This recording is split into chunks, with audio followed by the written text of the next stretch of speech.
শুধু নামাজ, রোজা, জিকির এগুলো নিয়ে ইসলাম আমাদেরকে পড়ে থাকতে বলেনি। কোরআনিক অর্ডার হচ্ছে আপনার নামাজ শেষ, আপনি বেরিয়ে পড়বেন, কাজে বেরিয়ে যাবেন। ফাইদা কুদিয়াতিস সালাতু ফান্তাশিরু ফিল আরদি ওয়াবতাগু মিন ফাদলিল্লাহ। আওয়াজ করে বলুন, বিধানটা কার?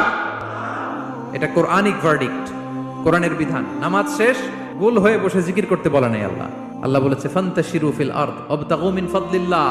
জমিনে ছড়িয়ে পড়ো, আল্লাহর রিজিক তালাশ করো। কৃষক চলে যাবে মাঠে, শ্রমজীবী চলে যাবে ফ্যাক্টরিতে, শিক্ষকরা চলে যাবে তাদের শিক্ষা প্রতিষ্ঠানে, কর্পোরেট ওয়ার্ল্ডের লোকেরা চলে যাবে তাদের প্রতিষ্ঠানে। ডেভেলপমেন্ট করতে হবে, সিভিলাইজেশন করতে হবে।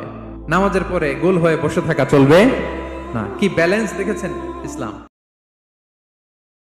শুধু নামাজ, রোজা, জিকির এগুলো নিয়ে ইসলাম আমাদেরকে পড়ে থাকতে বলেনি।